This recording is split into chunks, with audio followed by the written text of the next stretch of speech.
جب نماز کے احکام کو نازل فرمایا تو یہ نہیں فرمایا نماز کتنی مرتبہ پڑھی جائے، نماز کبھی پڑھی جائے اور کتنی رکعتیں پڑھی جائیں۔ جب روزے کے احکام کو نازل فرمایا تو یہ نہیں فرمایا روزہ کب رکھیں، روزہ کس وقت رکھیں، سحری کب کریں، افطاری کب کیا کریں، کن باتوں سے روزہ رہتی ہے، کن باتوں سے روزہ ٹوٹتی ہے، یہ نہیں فرمایا۔ جب حج کے احکام کو نازل فرمایا حج کن لوگوں پر فرض ہے، یہ نہیں فرمایا۔ حج کہاں کرنا ہے، یہ نہیں بتایا۔ جب زکوٰۃ کے احکام کو نازل فرمایا تو اللہ پاک نے یہ نہیں بتایا کن لوگوں پر زکوٰۃ فرض ہے، کتنے مال میں زکوٰۃ دینی ہے اور کتنی رقم دینی ہے، یہ نہیں فرمایا۔ اگرچہ ان تمام احکام کے تفصیل کو جاننا چاہتے ہو مصطفیٰ کے فعل و قول کو دیکھ لو، کیونکہ مصطفیٰ کی پوری زندگی کے پاک یہ تمام احکام کے مکمل تفسیر ہے، کیونکہ مصطفیٰ کے اداؤں کا نام ہے نماز، مصطفیٰ کے اداؤں کا نام ہے روزہ، مصطفیٰ کے اداؤں کا نام ہے حج، مصطفیٰ کے اداؤں کا نام ہے زکوٰۃ،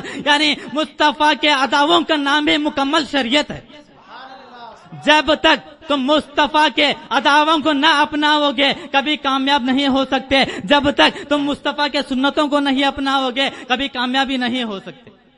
اگر کوئی یہ کہتا ہے میں مصطفیٰ کے طریقے کو نہیں اپناتا، مصطفیٰ کے اداؤں کو نہیں اپناتا، مصطفیٰ کے سنتوں کو نہیں اپناتا، تو ان لوگوں سے حسن رضا یہی کہنا چاہتا ہے اگر تم میرے مصطفیٰ کے سنت کو چھوڑنا چاہتے ہو، میرے مصطفیٰ کے ادا کو نہیں اپناتے تو تم بھی نماز الگ سے پڑھا کرو، جیسے میرے مصطفیٰ پڑھتے تھے ویسا نہیں، جیسے میرے مصطفیٰ نے پڑھتے ہیں ویسا آج ہم سنی پڑھتے ہیں، لیکن تم نہیں پڑھنا کیونکہ میرے مصطفیٰ کا کھاتے ہو لیکن میرے مصطفیٰ کو گالی دیتے ہو۔ نہیں، اگر میرے مصطفیٰ کا کھانا چاہتے ہو تو مصطفیٰ کا گانا پڑے گا۔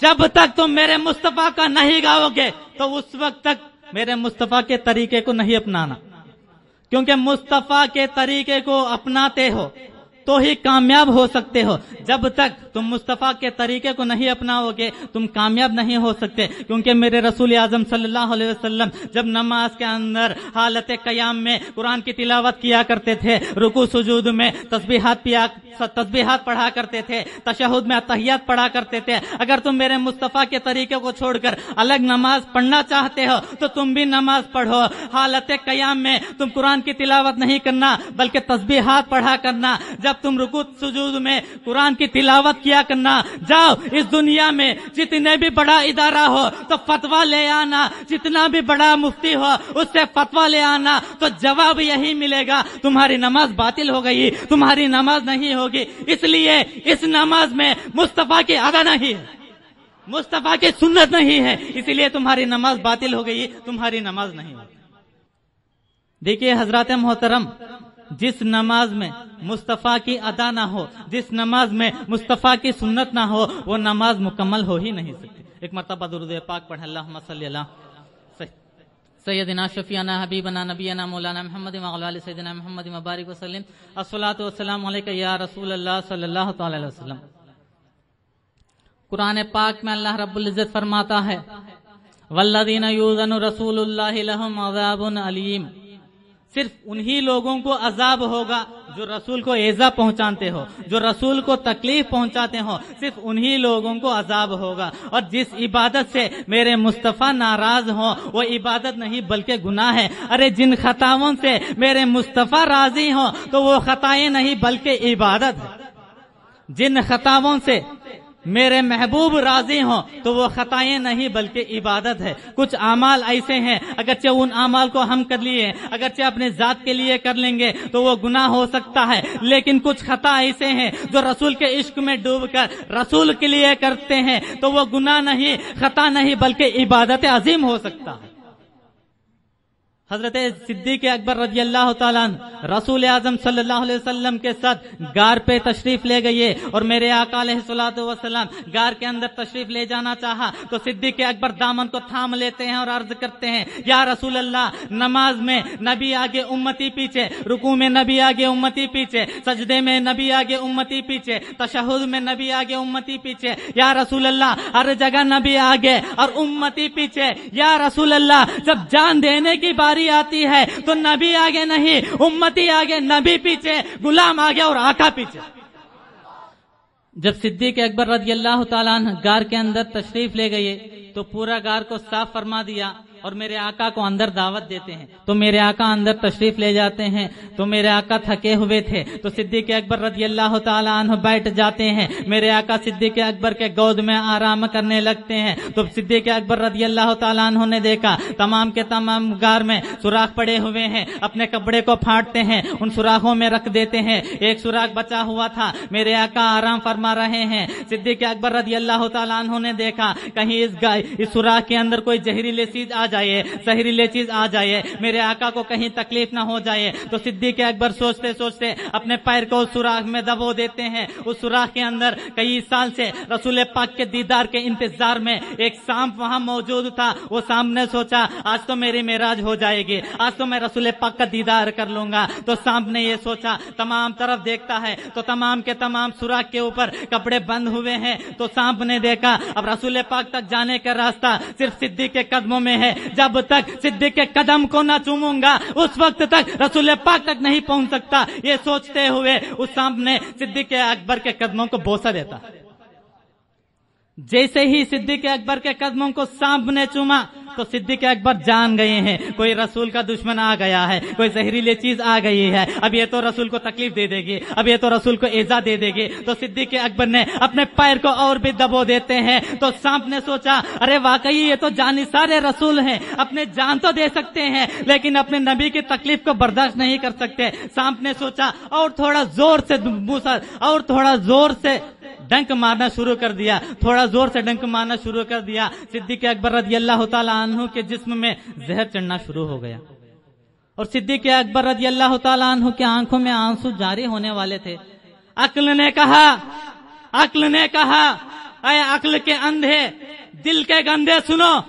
عقل نے کہا اے صدیق اپنا پیر کو ہٹا دو اور نبی کو جگا دو, جان بچا لو. لیکن عشق نے کہا صدیق نہیں نہیں, نبی کو مت جگانا, نبی کو نہیں اٹھانا, اپنے پیر کو اور بھی دبانا, نبی کے عشق میں اپنے جان کو گنوا دینا.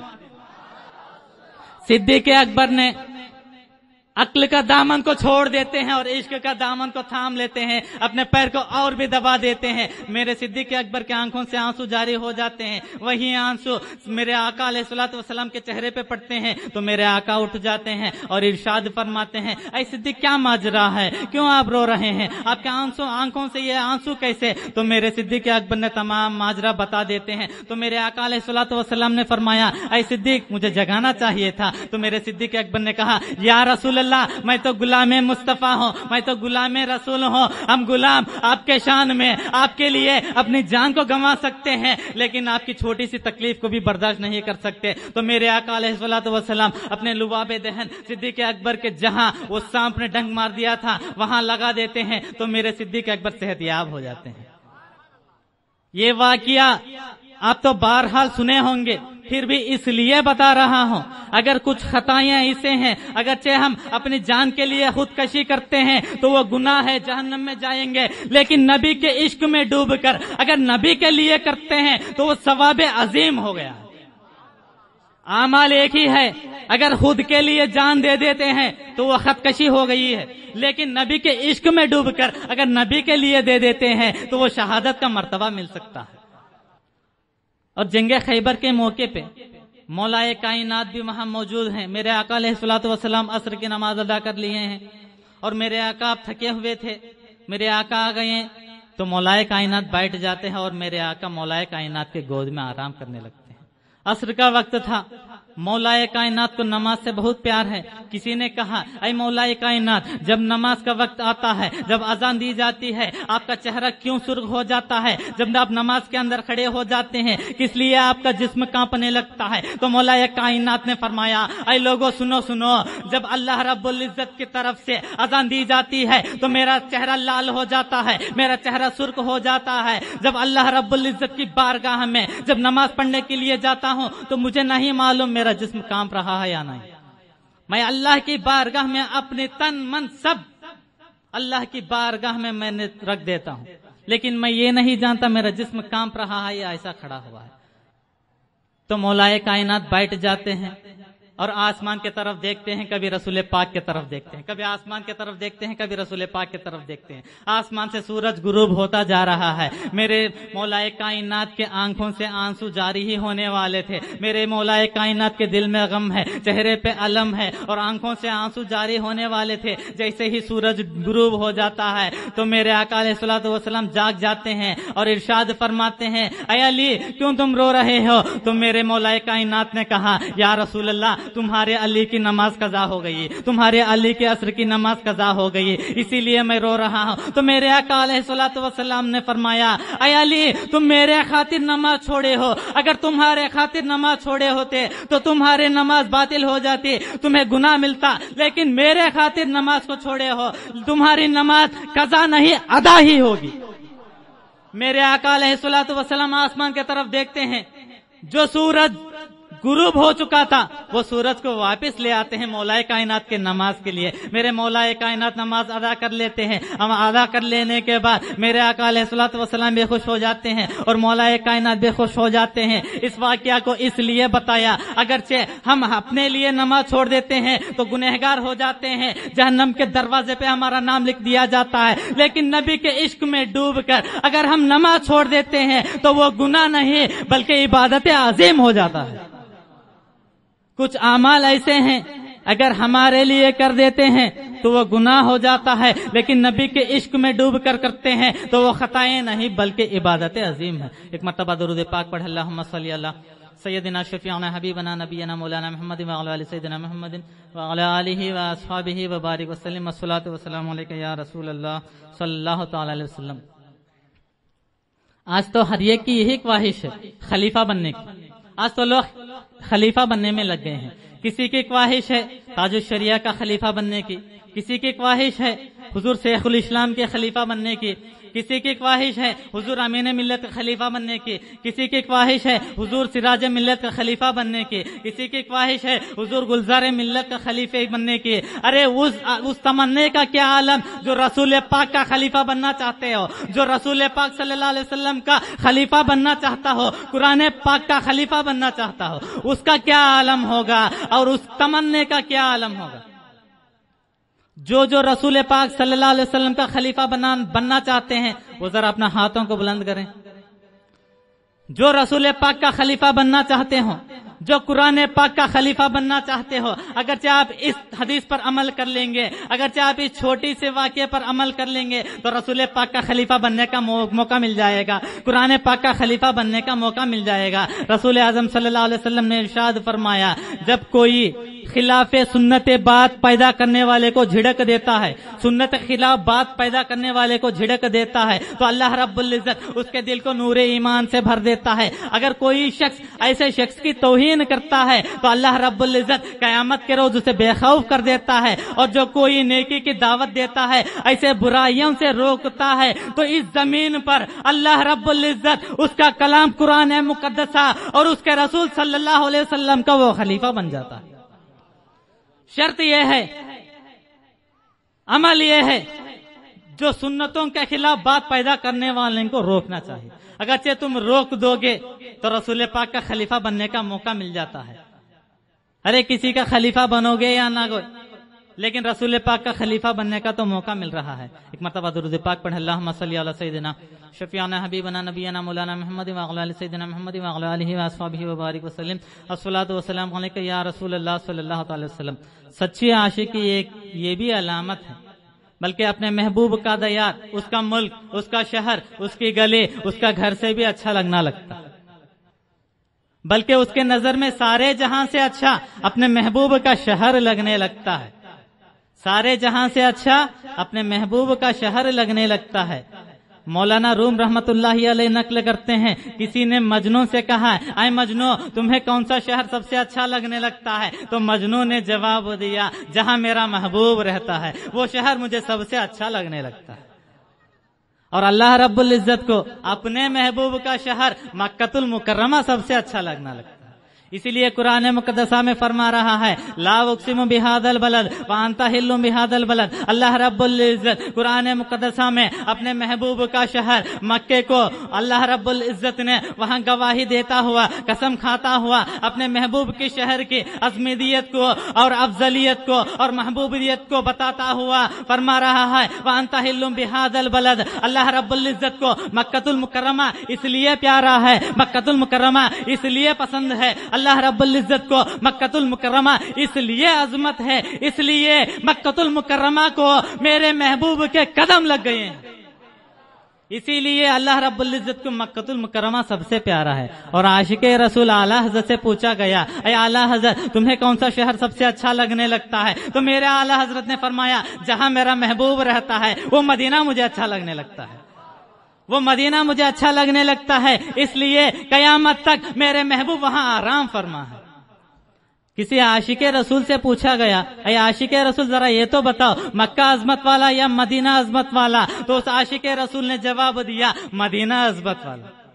تو اس سے کہا گیا ارے جب مکے میں ایک نیکی کرتے ہو تو 1,00,000 نیکی کرنے کا ثواب ملتا ہے, مدینے میں ایک نیکی کرتے ہو تو 50,000 نیکی کرنے کا ثواب ملتا ہے, اب تو مکہ ہی افضل ہوا. تو اس عاشق رسول نے کہا نہیں نہیں مدینہ ہی بہتر ہے, مدینہ ہی افضل ہے. فاروق اعظم سے پوچھا گیا اے فاروق اعظم کیا مکہ عظمت والا یا مدینہ عظمت والا؟ تو فاروق اعظم نے فرمایا المدینہ تو خیر لهم لو كانوا يعلمون, یعنی مدینہ بہتر ہے. امام اعظم سے پوچھا گیا تو امام اعظم نے فرمایا مدینہ بہتر ہے. امام شافعی سے پوچھا گیا تو امام شافعی نے فرمایا مدینہ بہتر ہے.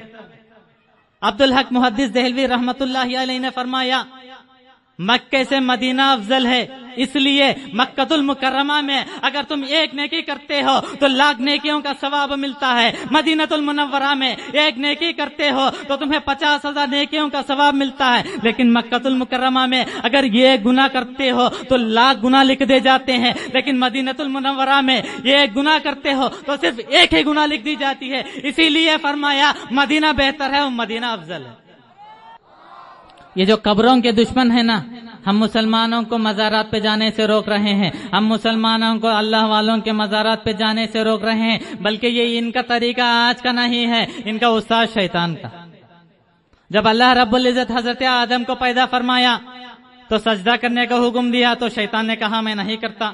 تو اللہ پاک نے فرمایا اے شیطان حضرت آدم کو میں اپنے دستے قدرت سے پیدا کیا, تو سجدہ کر. تو شیطان نے کہا انا خیر من, میں اس سے بہتر ہوں, میں نہیں کروں گا. تو اللہ رب العزت کو اس ادا پسند نہیں آئی, اپنے دربار سے نکال کر دنیا میں پھینک دیا, وہ قیامت تک بھٹکتا ہی رہے. جب حضرت نوح علیہ الصلوۃ والسلام کی کشتی جودی پہاڑ سے لگی کنارہ کش ہو گئی تو شیطان بھی وہاں جا پہنچا. تو حضرت نوح علیہ السلام نے فرمایا اے تو کون ہے؟ تو حضرت نوح علیہ السلام سے وہ جواب دیا میں شیطان ہوں. تو کیا چاہتا ہے؟ تو شیطان نے کہا میں اللہ کی بارگاہ میں توبہ کرتا ہوں, میری معافی چاہتا ہوں.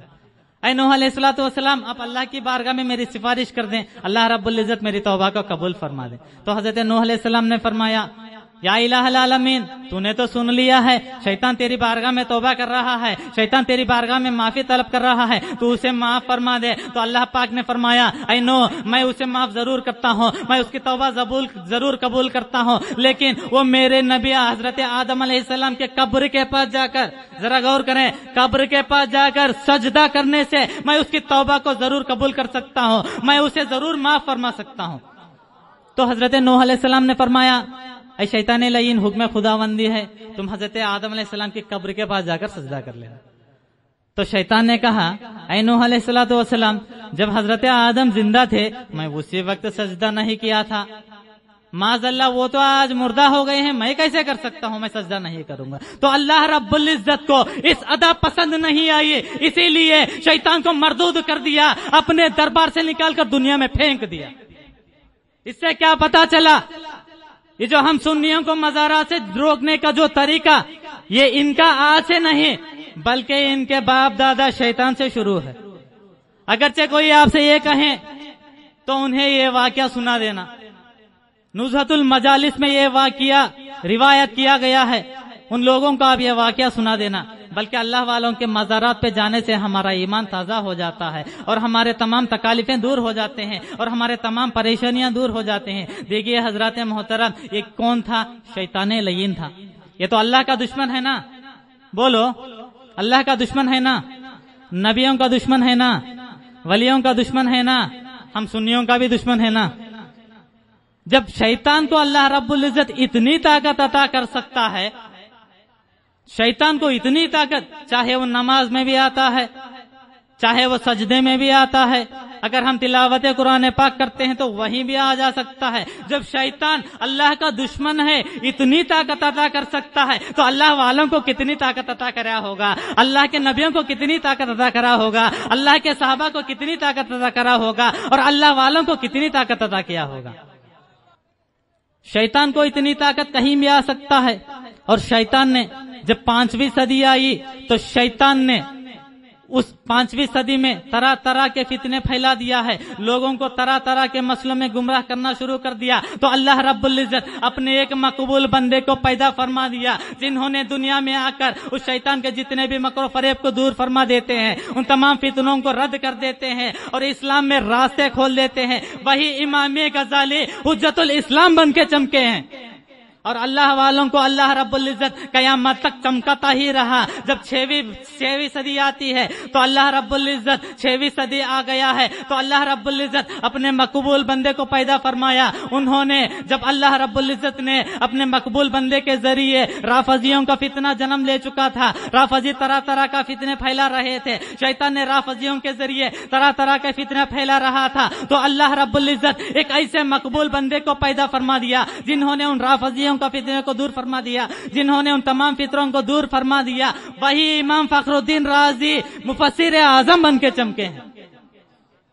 جب شیطان کی نظر عراق پر پڑی تو لوگوں کو عیسائیت کی طرف مائل کر رہا تھا، تمام کے تمام لوگ عیسائیت مذہب کو اپنا رہے تھے، وہاں دین کمزور ہوتا چلا جا رہا تھا، دین مردہ ہوتا چلا جا رہا تھا۔ تو اللہ رب العزت ایک ایسے اپنے مقبول بندے کو پیدا فرمایا جنہوں نے دنیا میں آ کر وہاں کے تمام عیسائیت کو مسلمانوں میں تبدیل کر رہے ہیں، جو کمزور دین کو مضبوط کر رہے ہیں، جو مردہ دین کو زندہ کر دینے کے لیے اللہ رب العزت ایک ایسے مقبول بندے کو پیدا فرمایا۔ انہوں نے دنیا میں آئے اور ان تمام مسئلوں کو دور فرما دیا، ان تمام فتنوں کو دور فرما دیا، جو مردہ دین کو زندہ کر دیا۔ وہی عبد القادر جیلانی غوث اعظم بن کے چمکے ہیں۔ جب شیطان کی نظر ہندوستان پر پڑی تو تمام لوگوں کو کفریت کی طرف راغب فرما رہا تھا، تمام کے تمام لوگ کافر ہوتے چلے جا رہے تھے۔ اب اس سرزمین ہندوستان کو اسلامستان بنانے کے لیے، اس سرزمین کفرستان کو مومنستان بنانے کے لیے، سرزمین ہندوستان کو اسلامستان بنانے کے لیے اور اسلام کا پرچم کو بلند کرنے کے لیے، رسول کا عظمت کو ڈنکے کو بجا لانے کے لیے اللہ پاک نے ایک ایسے مقبول بندے کو پیدا فرما دیا جنہوں نے ہندوستان میں آ کر اس کفرستان کو اسلامستان کر دیا، اس کفرستان کو مومنستان کر دیا اور اسلام کا پرچم کو بلند کر دیا اور رسول کا عظمت کو ڈنکا بجلایا۔ وہی خواجہ غریب نواز ہند کے راجہ صوفی اعظم بن کے چمکے ہیں۔ جب 11ویں صدی آئی تو اکبر کا مسئلہ آ گیا ہے۔ اکبر کا فتنہ، شیطان نے اکبر کے ذریعے فتنہ کو پیدا کر دیا ہے۔ اکبر نے ایک دین الہی کو قائم کیا، سارے مذہب ایک ہیں، سارے خدا ایک ہیں، ہر کسی کو پوجا جا سکتا ہے، ہر کسی کو مانا جا سکتا ہے۔ تو اللہ رب العزت اس 11ویں صدی میں اس دین الہی کو رد کرنے کے لیے، اس دین الہی کو مٹانے کے لیے ایک ایسے مقبول بندے کو پیدا فرما دیا جنہوں نے دنیا میں آ کر اس اکبر کے فتنے کو دور کر دیا، اس دین الہی کو رد فرما دیا۔ وہی مجدد الف ثانی امام ربانی بن کے چمکے ہیں۔ جب شیطان کی نظر 14ویں صدی میں پڑی تو شیطان کبھی تکبیری کے روپ میں آیا، کبھی وہابی کے روپ میں آیا، کبھی نجدی کے روپ میں آیا، کوئی نبی کو گالی دے رہا ہے، کوئی صحابہ کو طعنہ دے رہا ہے۔ تو اللہ رب العزت ان تبلیغیوں کو رد فرمانے کے لیے، ان وہابیوں کو رد فرمانے کے لیے، ان نجدیوں کو رد فرمانے کے لیے، ان خادیوں کو رد فرمانے کے لیے ایک ایسے مقبول بندے کو پیدا فرما دیا جنہوں نے دنیا میں آ کر، جنہوں نے سرزمین میں بریلی میں آ کر ان تمام فتنوں کو رد فرما دیا، تبلیغیوں کا فتنے کو رد فرما دیا، وہابیوں کا فتنے کو رد فرما دیا۔ وہی اعلی حضرت مجدد اعظم بن کے چمکے ہیں۔